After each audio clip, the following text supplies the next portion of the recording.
Hey, moving out. What's up, boss?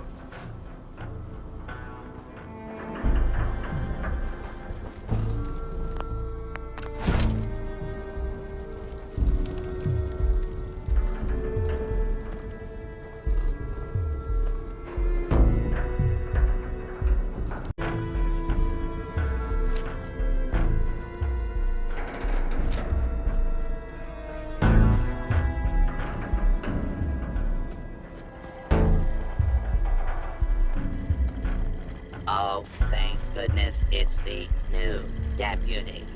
You got to help me. My herd of giddy-up buttercups have all fled the pokey. You gotta track down and bring back to my corral.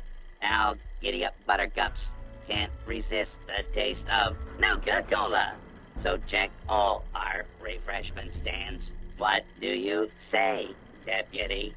Can you help an honest horse trader out?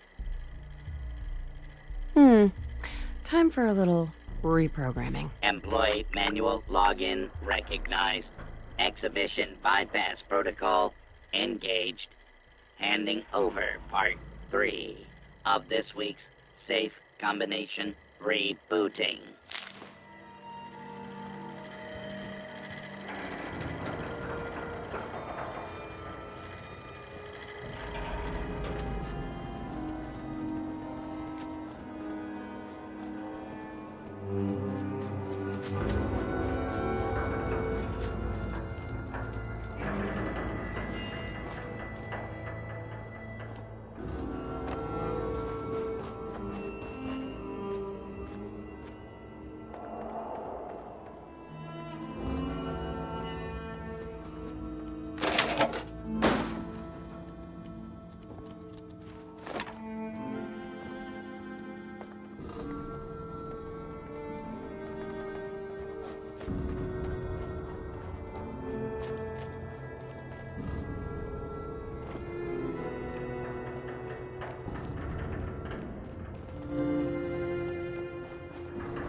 Taken from the pages of magazines your grandfather used to hide from your grandmother, this is Potpourri Theater, starring the Narada Radio Company.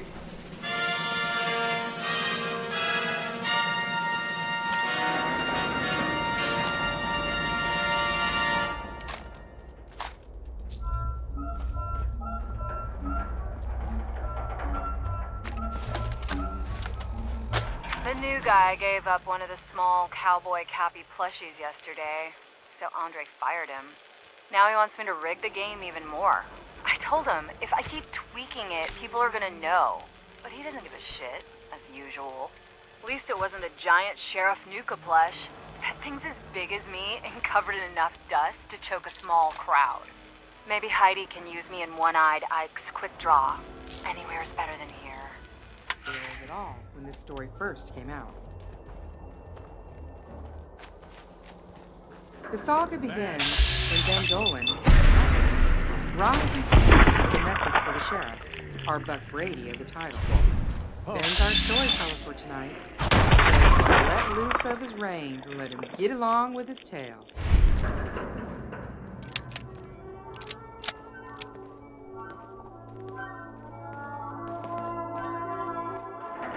Finders keepers, am I right? Buck Brady was always whittling. Thin shavings were what you might call an obsession with Buck. I've seen him sit for hours, tilted back in a broken chair against the shady side of his office, knees almost touching his chin, and his long, thin face set serious over the task of reducing a soft piece of pine to a pile of shavings. Buck was the sheriff of Mojave Wells, and Mojave Wells was a heat-scoured, sand-washed little town in Roadrunner Valley. The town was invisible from a distance because even the painted signs on the local businesses had been sandblasted until they were unreadable. It was the end of the roundup in Roadrunner Valley, and Buck knew that before nightfall, the town would be filled with thirsty cowboys, pockets lined with money, And when whiskey met cowboy, there might be plenty of work for him. I was the first of the cowboys to arrive. I'm Ben Dolan, and I rode in on a weary road. Instead of heading straight for the saloon, I dismounted at the sheriff's office, dropped my reins in the dirt, and sat down beside Buck Brady. How are you, Buck? Pretty good. What you know, Ben?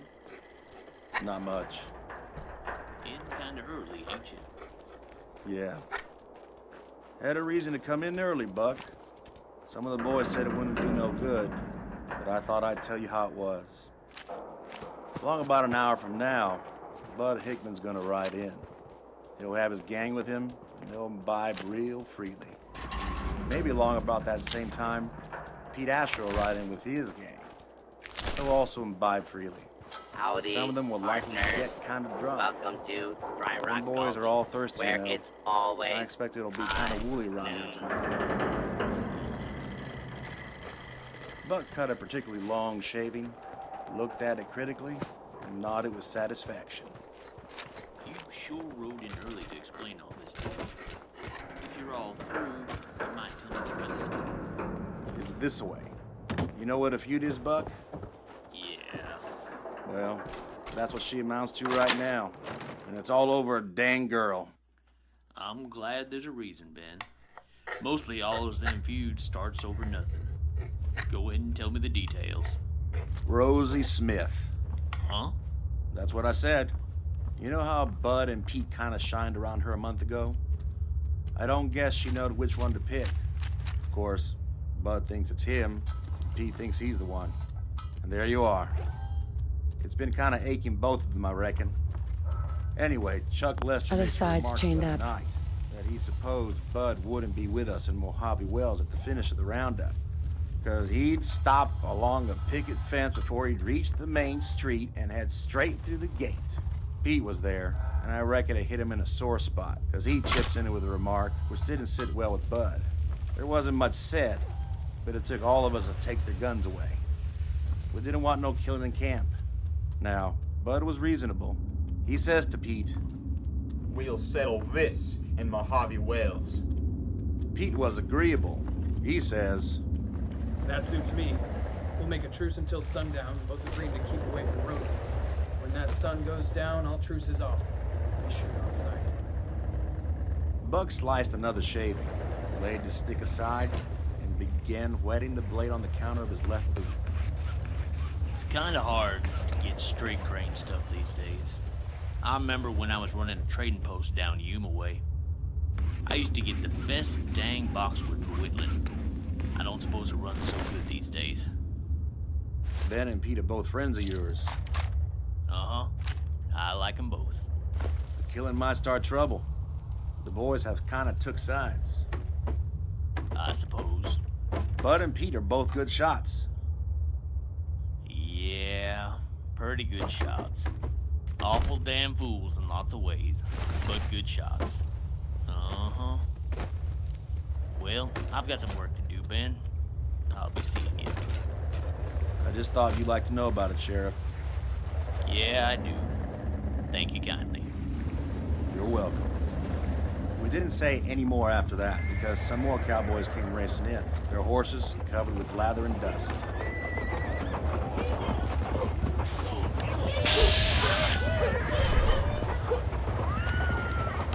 The sheriff and I watched the first contingent arrive. Bud Hickman and his gang were tumbling. Bud was a likable hombre, about 25 years of age, tall and lean, brown as an Indian with curly black hair and a white-toothed smile. His crew was a wild-riding lot of hard-headed punchers, ready for either fun or fight at a moment's notice. They seemed to realize that Pete Asher and his J-88 boys hadn't arrived yet, so they all headed over to the Desert Well Saloon, the biggest one in Mojave Wells. I looked over at Buck Brady and saw him cogitating deeply. Buck had been sheriff of this county for nearly 2 terms, which meant that he was pretty much of a man. Without a word, he turned back into his office, and I rode off up the street to the nearest saloon. It was 2 hours till sundown. Don't leave anything behind, if you can help. Pete Asher and his J-88 crew rode in next and holed up at the Prospect Saloon. Pete was about the same age as Bud Hickman, built more stocky. Hey, His face had eyes a up. harder edge. Something's His out hair there. was kind of neatly cut, his eyes deep set and blue. The crew from the J-88 were about the same size. Get as something Mayflower. good out of It would be this. hard to choose which gang was the better one.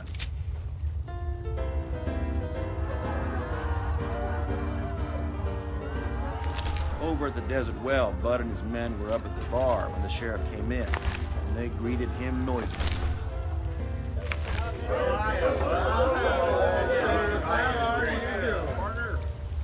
Buck was carrying the end from a wooden soapbox and a hammer.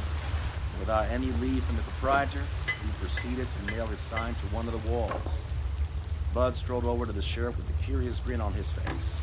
Hey, what's that sign say? From now on, every man must turn his gun over to my office until he's ready to leave town. By order of Buck Brady. Huh? You trying to kid somebody, Buck? I ain't in the habit of kidding anybody, am I, Bud? Kinda sudden, ain't you? No, I've been thinking this out quite a while. Is this the idea? We all turn our guns over to you, and you turn them back when we're ready to leave town? That's what the sign says, Bud. I wrote the sign.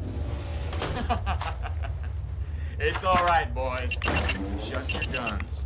I reckon we can stand it if the others can't. But, Sheriff, you might have some trouble with he and his gang. I hope they'll be reasonable. Thanks, fellers.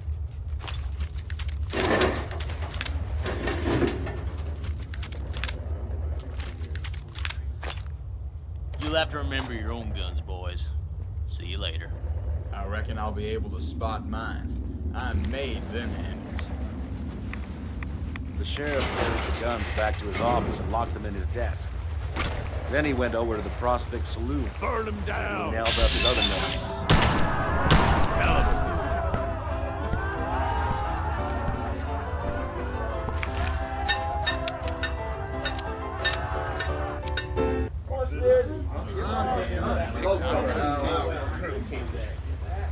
I suppose this thing only applies to me and my men, huh? You're supposing wrong, Pete. I've already collected from the Tumbler Cat. Heads up, you. From Bud Hicks. Why not? Oh, I just wondered. But suppose we don't give you our guns. I've always liked you, Pete Asher. You've been a damn fool in lots of ways. Where You're are just they? human like the rest of us. I posted my Should have notice, known and I better. wrote it myself. But just suppose we refuse to give up our guns. Then that would be just too damn bad. Oh, and if I should happen to want to leave town, you'd give me back my gun? Just like the sign says, Pete. All right, here's mine. Take them off, boys. We don't need them now.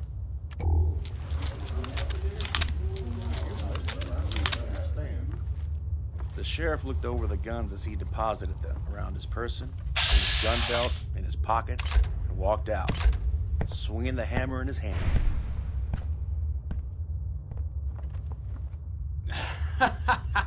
Don't that beat hell? I bet you somebody told him something.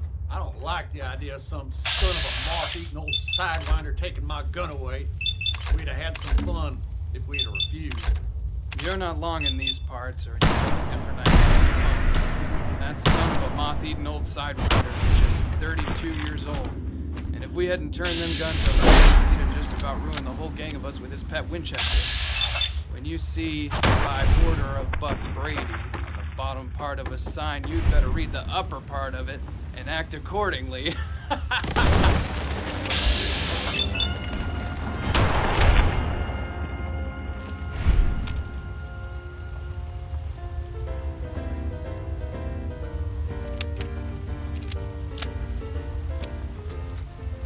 You're listening to Potpourri Theater and the Narada Radio Company's presentation of W.C. Petals by order of Buck Brady. We'll be back with Act 2 of our play in just a moment.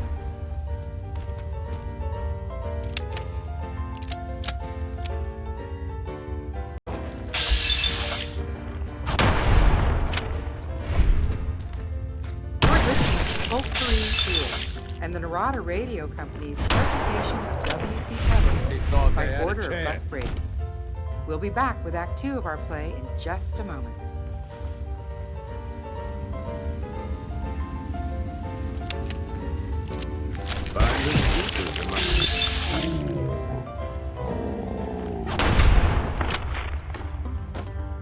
This episode of Potpourri Theater is brought to you by the Bacon Mythology Board, dedicated to eliminating ridiculous health claims about bacon. For example, has your physician advised you to reduce your bacon intake due to high cholesterol?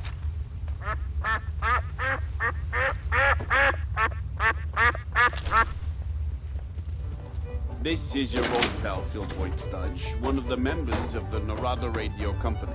I've been asked to remind you that Potpourri Theater's first season will consist of 12 episodes, each from a different pulp genre. Be sure to tune in to each of them and either stream or download them for free. And please note that each episode page has a spot at the bottom where you can leave a review to let us know how we're doing.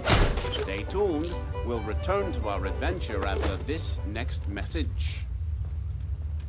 Single men, are you tired of dating services that promise you the perfect mate, only to find that you actually have to go out on inconvenient dates with her? Are you paralyzed by the mere thought of speaking to a woman? Does the relatively simple act of choosing which socks to wear on a night out fill you with suicidal thoughts? Well, Sonny, put that gun down and let's talk about the new DVD Wife of the Month Club. The DVD Wife of the Month Club is your modern way of finding out what it's like to be married, or just in a relationship, without all the expensive rigmarole of dating and courtship, not to mention a budget-breaking wedding ceremony and honeymoon. With the DVD Wife of the Month Club, you'll get a different personality type every 30 days to sample at your leisure. Your DVD wife may be an enabler, or codependent, or a shrew. She may bug you to get off the couch and get a job, or she may bring you breakfast in bed every morning. The choices are nearly endless, and they're all viewable from the convenience of your DVD player and big screen television. But we don't want you to enroll in the DVD Wife of the Month Club on our say-so alone. Just listen to these heartfelt, unsolicited testimonials from some of our happy customers who have enjoyed the benefits of this service. A Mr. LG from Sandusky, Ohio writes, I was eager my whole adult life to move out, get married, and start a family of my own. My mother bought me a subscription to the DVD Wife of the Month Club, and now I'm so frightened of women that I'll never leave home. Mother couldn't be happier. And a Mr. B.O. from Washington, D.C. says, I used to be afraid that any woman I'd marry would yell at me for playing video games for hours and hours. But whenever my DVD wife yells at me, all I have to do is turn off the TV. I can't thank you enough for this wonderful service. To find out more about the DVD Wife of the Month Club, simply go online to our website and fill out our short psychological profile questionnaire, and we'll rush you our enrollment information to peruse at your convenience. Take advantage of our services now and get a bonus DVD of mother-in-law footage. DVD Wife of the Month Club. We only want you to be happy. Also available in Blu-ray.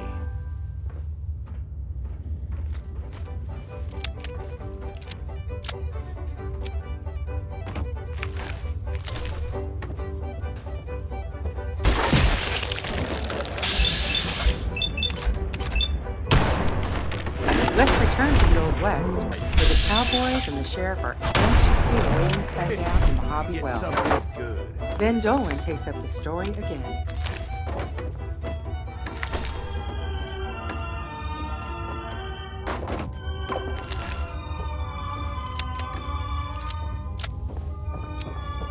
All the cowboys went back to the drinking and forgot about the sheriff, but both Bud and Pete kept track of the son. I got myself a nice skinful of hooch and wandered over to the sheriff's office and squatted on my heels next to Buck Brady, who was humped in his chair again, gone back to his whittling. I didn't consider myself a sentimental fella in them days, but I liked Bud and Pete well enough that I hated to see either one of them wounded or killed. And I knew in my bones that both men would come claim their guns at sundown. You sure collected a lot of guns, Sheriff. Yeah. There's Bud Hickman. Well, he just came out of the saloon, looked up at the sky, and went back in. It's getting on to sundown. Boy, I'm nervous. I noticed. I watched several cowboys now standing out in front of the prospect, milling about, killing time. A few of Bud's gang came out of the desert well and tried to look like they were waiting for something. They had been drinking for a while now, so their acting skills were none too good. I pulled out my bandana and wiped my forehead. It's kind of sultry, ain't it? My words had no effect on Buck, who only nodded and looked at the sun, which was only half visible now. He blinked from the strong light and cut several shavings, which didn't suit him at all. Our attention was drawn by a couple of fat town dogs, lifelong friends, but who now met in the middle of the street and circled each other ominously, growling as they each looked for an opening. Sick 'em, boy. Take him, Ty. Shake his fleas loose. The four bet's on the other one. You done made your bet hard. Choose him, Ponto.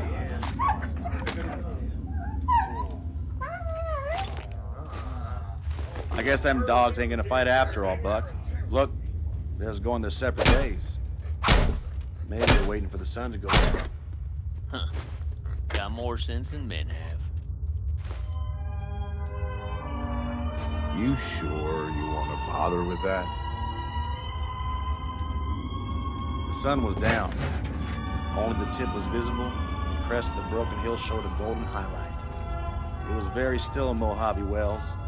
The shadows were gone now, and the street was quickly fading from gold to blue, and full darkness was coming on fast.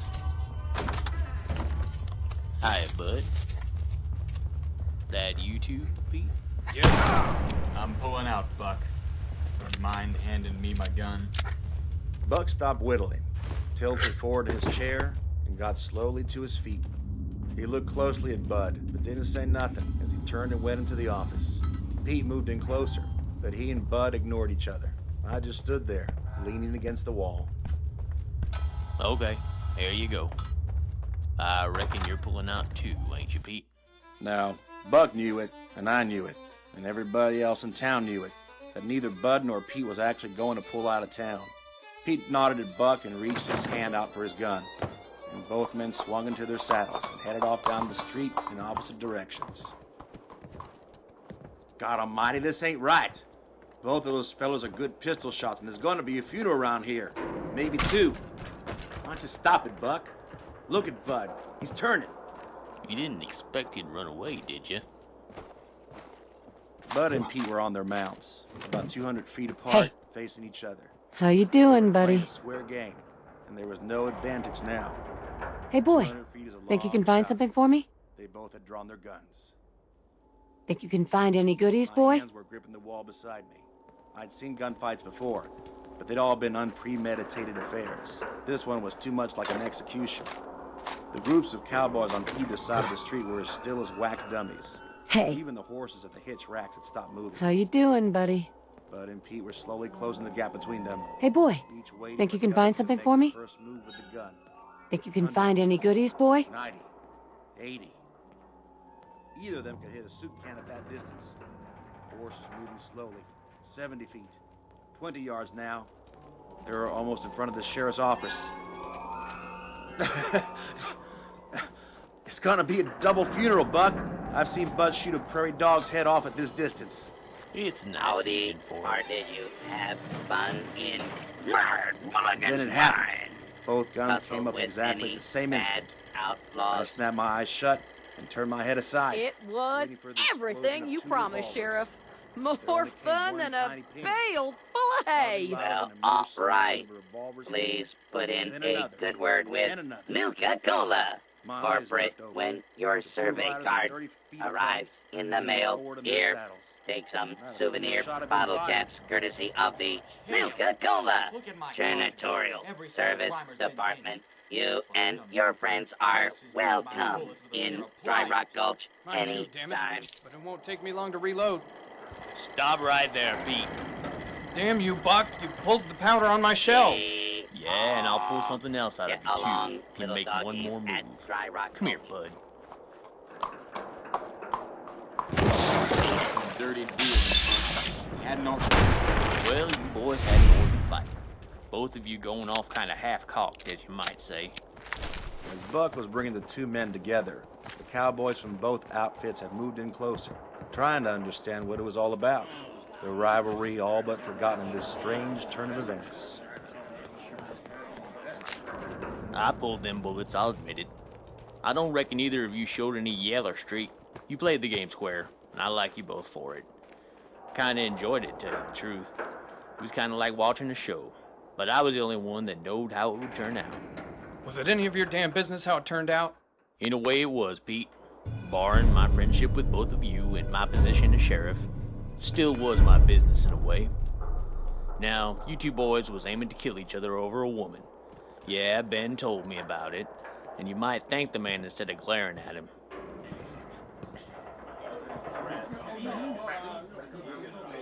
Ben likes both of you, and he didn't want to see no killing done. I don't think for a minute that this Smith girl would care to have you killing each other over her. Most girls don't. Anyway, it was a sucker idea. He was trying to kill each other for nothing. Sucker What do you mean idea? a sucker idea? Well, there ain't no Smith girl around here no more. The Smiths are still in town. They ain't moved away. If you hadn't had so much killing on your mind, boys, you might have found out that the Smith girl got married over a week ago. Now, you boys best go back and have your spree, and I'll see you later.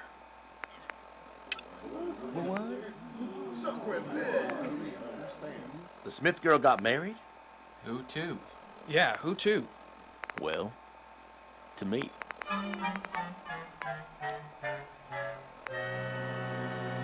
I'll see ya.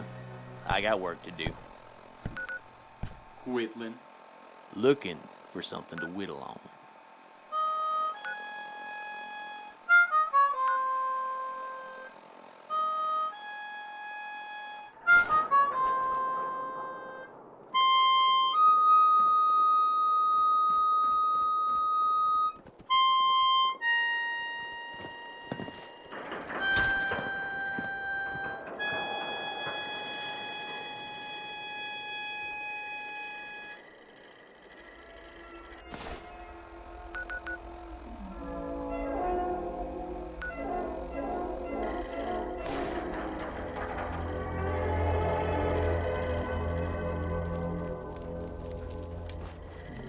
You have been listening to, by order of Buck Brady, the third episode of Pulpery Theater, starring the Narada Radio Company. Featured in the cast, in order of appearance, Magazines your grandfather used to hide from your grandmother. This is Pulpery Theater, starring the Narada Radio Company.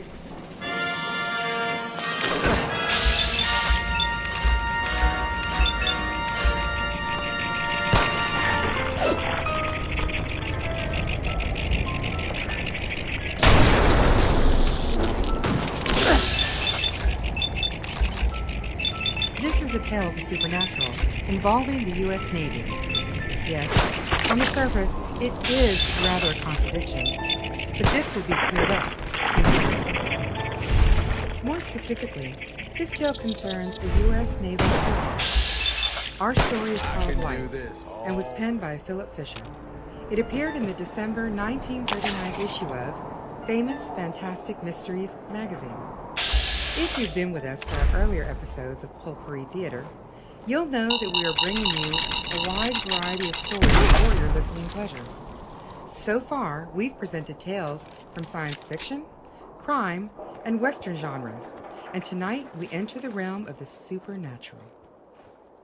In episodes to come, we hope to bring you such fields as war stories, tales of the average Joe, romance, the jungle, and the untamed frontier. Don't leave anything behind. But let's get started on our story for tonight.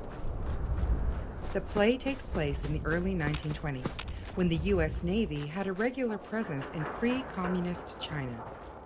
Our opening scene is in a military courtroom on a naval base along the Yangtze River. Lieutenant Warren Carey is being court-martialed for mutinous insubordination, and his commanding officer, Captain Kennert, is also on trial for the loss of his ship in the Yangtze.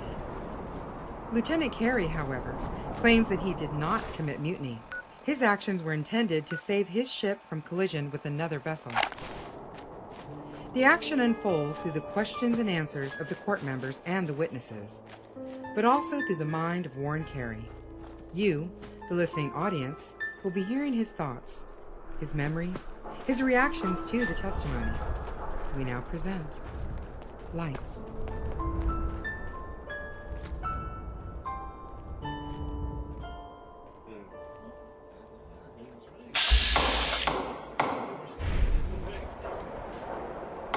Order, order!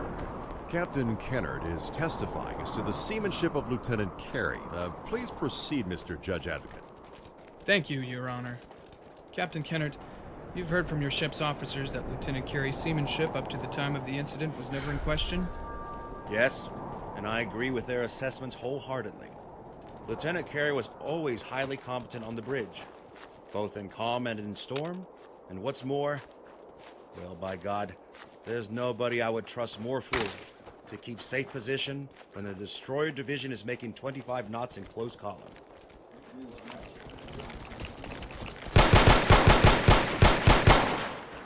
Order, please. Please confine your testimony to fact and not opinion. Now then, when Lieutenant Carey was officer of the deck, under normal circumstances, would he use the stadimeter? Stadimeter? No, sir. Carey never used it. Naked eye. Thank you. That's all. Captain, I remind you not to discuss your testimony with anyone outside of this court. Boss. No, sir. Thank you, sir. If it pleases the court, I call ship's surgeon, Dr. Richard Feldhaus, to the stand. The captain did me a good turn on the stand. It's nice to know that he bears me no grudge, in spite of what happened. Still, if he had testified against me, I couldn't have blamed him. Looking at the court members, I see my old shipmates, men with whom I've sailed and shopped and parties with all over the world.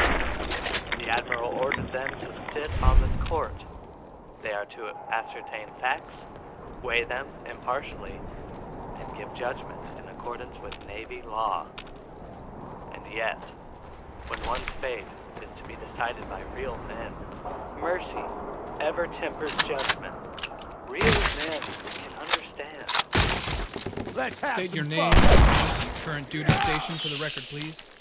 Richard Feldhaus, Lieutenant Commander, U.S. Navy, kill him some other temporarily time, assigned I to Shore suppose. Hospital, Shefu. Prior assignment, U.S. I shudder whenever I think of that night on the lower Yangtze, when I, and only I, had seen those lights. Every man on the bridge that night when the thing occurred had sworn to not seeing a single light. They swore it at my trial, and they swore it before at the captain, and I alone was in the affirmative. I don't know this for a fact, of course. I didn't hear them swear so in court. But that night I heard them declare themselves. And why should they change their testimony before the court? What was it that night? What did I see? Why did I see it when no one else did? Am I different from other men? Am I gifted? Why? Why has it been given to me, and me only, to see what was withheld from the sight of all the other men on the ship? Those lights? Or am I prone to temporary hallucinations? That's what the captain hinted earlier, trying to show extenuating circumstances. Oh, Dick Feldhaus is on the stand now. What's he saying? No, of course not. For the last year and a half, I have served, fished, hunted, shopped, and seen the sights with, and doctored Carey. He is not insane. Oh, Dick, you are my friend, aren't you? Thank you for those kind words, Doctor. But what are they saying? Insane. Is there no question of my sanity? Surely they couldn't bring such a judgment to bear. And yet, I had been the only man to see. And then there was that trouble on the bridge with the captain. No, I wasn't even temporarily mad. Where did I hear it? Men who are laboring under mental delusions promptly forget the erratic behavior they've displayed. And I haven't forgotten a thing. No. Too clearly do I remember those lights. Too vividly can I still envision that horrid struggle on the Destroyer's bridge. Every incident is indelibly impressed on my memory, from the first order given to the helmsman through to the final catastrophe and the terror that followed. No, I am absolutely not insane. I tested Lieutenant Carey's I'm eyes gonna when he went trust up you for know his what you're presentation, doing. just before we sailed from the Philippines. Space on that. They were perfect then, and I examined them again yesterday. His eyes are perfect now. If it's not my eyes, what could it be? The captain has declared that I am a trustworthy ship driver. The doctor has sworn that I am neither insane nor visually defective. What is it? I know what I saw. But ever since this thing occurred, I've been in this fog. I can't understand it. Dr. Feldhaus, in your experience as a medical man, have you ever heard of such cases? Yes, I have. It's not an uncommon occurrence, and I've heard them discussed in many a ship's wardroom. Last spring, for example, there was a similar incident when the division was proceeding from Manila to Lingayen Gulf for torpedo practice. The flagboat was leading the column, and I was on it. It was during the last watch. I was on the bridge, and the captain and navigator were there with the OOD. We had just rounded Cape Bolinao and expected to pick up the light across the Gulf. There's always a little rivalry to sight the light first, so we were all peering dead ahead. The division commander ordered 1/3 speed until we got a bearing on that light. Then he was going to turn column right and go down the Gulf and anchor off Dagupan. For half an hour, every man on the bridge gazed straight ahead and strained to see the light we knew must show up. Suddenly, one of the men on the lookout sang out that he saw it. He pointed almost due west, about a point and port bow. We all strove to make it out. The lookout insisted it was there.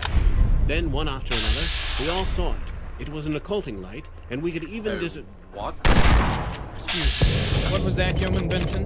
Begging your pardon, sir, but I didn't quite hear what the doctor said. What do I do? Occulting. OCCULTING. Doctor, for the benefit of our court stenographer, Yeoman Benson, would you be so kind as to describe an occulting light? I'll give it a try.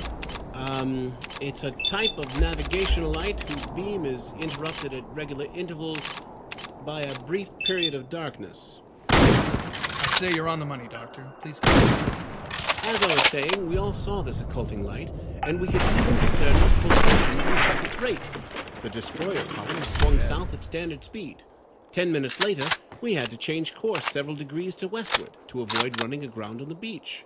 The next day, we received a transmission that said the light had been out of order for 2 nights. Yet we had, all of us, seen it. We had expected it to be there, and our straining eyes had actually envisioned the thing. It's a common enough occurrence, as I said before. Lady, the eye often Cito sees see what we you wasn't kill seeing. monster. You friend? Oh, Doctor, let me is guess. it really the You were eye that raised sees by the apes. specter of Not light that no doesn't exist? ape. No. Oh, no. Cito only know In my family. estimation, it is not the You eye that kill sees monster the light. alone. It's the brain behind Monster the eye. strong, The brain knows but that the you light ought to be seen stronger. and eludes its Cito own happy ability you to kill action monster. doesn't. No, it's the Monster brain in such a hurt case, Cito rather than the eye. and Cito In the family. defendant's case, there was no such expectation. How do you account for that? I have a bad feeling you're gonna ask me to kill more. You good guesser. Cito kill monster. New monster come. Cito kill monster again. New monster come again. Monsters not stop. Help Cito stop monsters? Maybe. Do you have any idea where they're coming from? Cito not know. New friend, follow Cito. Cito show you thing. Thing to help kill monsters. Slow as turtles. But our destroyer can get there faster. So we were sent into the river's upper channel at night. Since I was the only one who saw those lights, out of the half dozen men standing watch on the bridge, that means my brain is faulty. The fog is closing in around me again. I can't think. In the defendant's client's case, I find no precedent. I can simply testify that he is a steady man, entirely sane, and has perfect eyesight. And yet, I do believe that he was dead certain he saw those lights, and as certain, too, that the others did not. What he saw must have been a delusion of the mind, yet of a mind that was normal. Such things also do occur. I'll state with 100% certainty that Lieutenant Carey is as balanced mentally as any officer here. Thank you, Doctor. I have no further questions. Doctor, you are reminded not to discuss your testimony with anyone outside of this court. The witness is excused. As I watch my friend stand and depart the courtroom, I clench my hands so tightly that the nails bite into my palms. The captain is for me, and Dick Feldhaus has demonstrated his support of me. And yet, what can the court do? I committed a crime that, in the olden days, would have had me hanging from a yardarm. And my excuse was what? Simply that I had seen something that no other man had seen. The mere fact that the catastrophe I tried to prevent came as soon as the captain took over from me could have but little weight with a court that went beside my faith on tangible fact. Good God in heaven.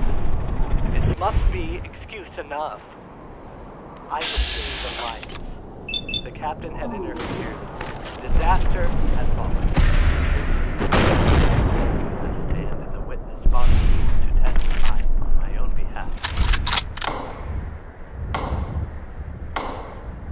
The court will adjourn for a short recess. The judge advocate will call Lieutenant Carey to the stand to reconvene.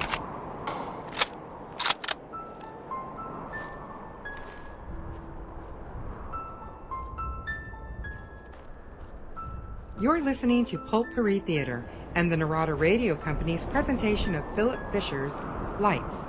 We'll be back with Act 2 of our play in just a moment.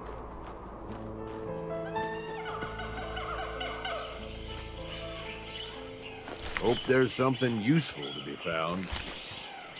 Here you go, sir. Nice. Hey, what's up, boss? Hot Scoop Nagel's coffee. Oh Okay, my gosh, boss. I'm so sorry. Hot coffee all over you. What can... Hey, wait a minute, mister. Why are you grinning? Didn't that hurt? Why, of course it did, young lady. I'm in excruciating agony, as a matter of fact. Hey, are we in that Gel Insoles commercial? Are you wearing a hidden microphone? No, don't be silly. Well, I confess that I am wearing a hidden microphone, but that's just a hobby. So, what's with the grin? Well, if I had to have piping hot coffee spilled in my lap, I'm glad it was Stoopnagel's coffee. That's Stoopnagel's coffee, grown in the mountains of Brooklyn by Juan Valdez's little brother Julio. We don't recommend you pour it in your lap, but why risk it with some other brand? Mister, I think you're nuts. No, the microphone protected me.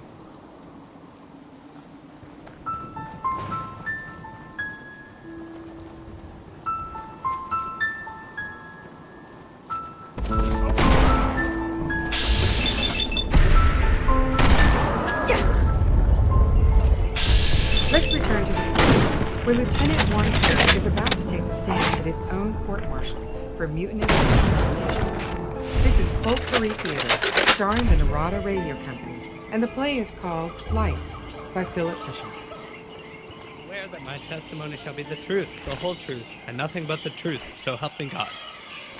State your name, rank, and current duty station for the record. Carey Warren, Lieutenant, U.S. Navy, temporarily assigned to Administration Office, Shore Hospital, Shefu. Be seated, Lieutenant. You are taking the stand on your own volition to testify on your own behalf as to the events laid out in earlier testimony? Yes, sir. Very well.